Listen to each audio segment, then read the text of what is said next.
دوستو اگر میں آپ سے پوچھوں کہ دنیا کا امیر ترین شخص کون تھا تو آپ کہیں گے قارون، اور ہو بھی کیوں نہ، اس کے خزانوں کی چابیاں اتنی بھاری تھیں کہ طاقتور مردوں کی ایک جماعت اسے اٹھانے سے قاصر تھی۔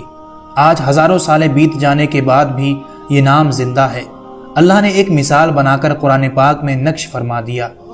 لیکن کیا آپ جانتے ہیں کہ قارون کون تھا اور اس نے یہ بے شمار دولت کیسے اور کہاں سے جمع کی؟ اور اس کے پاس دنیا کا ایسا کون سا علم تھا جس سے وہ دنیا کا سب سے امیر ترین انسان بن گیا؟ اور اس سے بھی اہم بات، یہ سارا خزانہ آخر کہاں چلا گیا؟ اور کیا دنیا کا کوئی انسان اس خزانے کا کوئی سراغ لگا پایا؟ آج آپ کو بڑی حیران کرنے والی جانکاری بتائیں گے جو شاید آپ نے اس سے پہلے کبھی نہ سنی ہو، اس لیے ویڈیو کو اینڈ تک ضرور دیکھیے گا۔ سب سے پہلے جانتے ہیں قارون کون تھا۔ قارون بنی اسرائیل سے تعلق رکھتا تھا اور خاص طور پر حضرت موسیٰ علیہ السلام کے چچا یاسر کا بیٹا تھا۔ آپ کی قوم میں سے تھا، جیسا کہ قرآن میں اللہ نے فرمایا، بے شک قارون موسیٰ کی قوم میں سے تھا۔ بعض علماء کے مطابق قارون اپنی زندگی کے ابتدائی حصے میں حضرت موسیٰ علیہ السلام کا پیروکار تھا اور وہ بہت زیادہ عبادت گزار تھا، یہاں تک کہ اس نے بنی اسرائیل میں دوسرے لوگوں کے مقابلے عبادت میں ایسا درجہ حاصل کر لیا تھا جو کسی اور کو نصیب نہیں ہوا۔ یہ بھی کہا جاتا ہے کہ وہ 40 سال تک ایک پہاڑی پر اللہ کی عبادت میں لگا رہا۔ اس کے اس عمل اور تورات کی خوبصورت تلاوت کی وجہ سے اسے المنور یعنی نور والا بھی کہا جاتا تھا۔ اگرچہ بعض علماء نے ان روایت کو مسترد کیا ہے اور ان کی تصدیق کے لیے کوئی صحیح دلیل نہیں ملی، لیکن اس کے خزانوں کا ذکر قرآن میں موجود ہے۔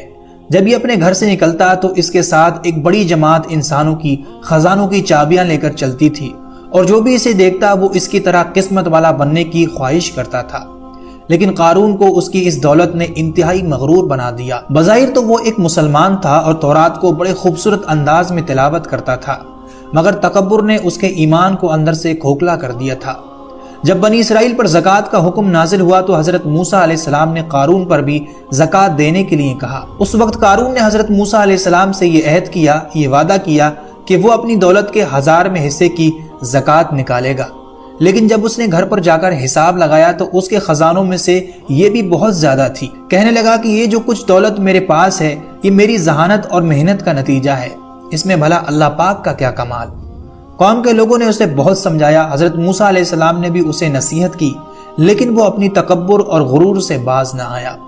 اس نے بنی اسرائیل کے کچھ لوگوں کو جمع کیا اور کہنے لگا کہ تم نے ہر بات میں حضرت موسیٰ علیہ السلام کی اطاعت کی ہے اور اب وہ تمہارے مال کو لینا چاہتے ہیں۔ اور اس طرح دوستو قارون نے بنی اسرائیل کو بہکانا اور گمراہ کرنا شروع کر دیا اور ایک ایسا ناپاک منصوبہ بنایا۔ اس نے ایک عورت کو اپنے خزانے کی لالچ دے کر اس بات پر آمادہ کیا کہ وہ لوگوں کے سامنے حضرت موسیٰ علیہ السلام پر زنا کی تہمت لگائے۔ اس نے سوچا کہ اگر ایسا ہوا تو بنی اسرائیل حضرت موسیٰ علیہ السلام کو چھوڑ دیں گے۔ ایک روز حضرت موسیٰ علیہ السلام اپنی قوم کو واعظ و نصیحت فرما رہے تھے، وہ عورت بھی وہاں پہنچ گئی۔ جیسے ہی اس عورت نے کچھ کہنے کو چاہا، لیکن حضرت موسیٰ علیہ السلام کے نور اور چہرے کا جلال دیکھ کر وہ کانپنے لگی۔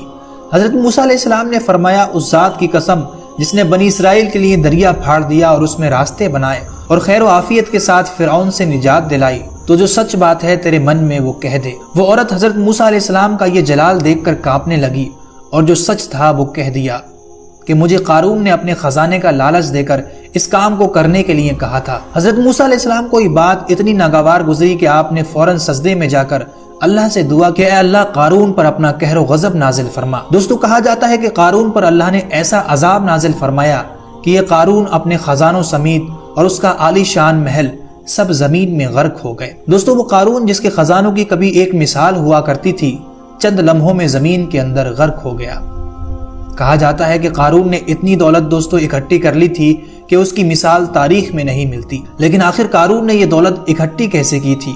اس بارے میں کئی روایات مشہور ہیں۔ پہلی روایت کے مطابق وہ تجارت کا کام کیا کرتا تھا جس میں وہ بہت ذہین اور ماہر تھا، جس کے ذریعے اس نے یہ مال اکٹھا کیا۔ دوسری روایت یہ ہے کہ قارون کو کیمیا کا علم حاصل تھا، جو کہ ایک چیز کو دوسری چیز میں تبدیل کرنے کا علم کہا جاتا ہے، کہ وہ خالص کیمیائی علم سے مٹی کو سونا بنا دیا کرتا تھا، جس کی وجہ سے اس نے یہ بے شمار مال و دولت جمع کر لیا اور اس وقت کا سب سے امیر ترین آدمی بن گیا۔ اور تیسری روایت یہ ہے کہ اس کو اسم اعظم کا علم تھا، جس کے ذریعے اگر کوئی سوال کرے تو اسے عطا کیا جاتا ہے اور اگر کوئی پکارے تو اس کی پکار قبول ہو جاتی ہے۔ اس نے اللہ سے مال کا رزق مانگا، اللہ نے اسے قبول کر لیا اور وہ دنیا کا امیر ترین شخص بن گیا۔ ایک اور بات جو قارون کے بارے میں بیان کی جاتی ہے کہ یہ اپنے زمانے میں وہ واحد شخص تھا کہ جس کو پہاڑوں سے سونا نکالنے اور اس کو اینٹوں میں تبدیل کرنے کا علم حاصل تھا۔ دوستو، جو ذات سب کچھ عطا کرنے کی طاقت رکھتی ہے اس کے لیے اس دولت سے محروم کرنا کوئی بڑی بات نہیں۔ قارون کو اللہ نے آنے والے لوگوں کے لیے عبرت کا نشان بنا دیا۔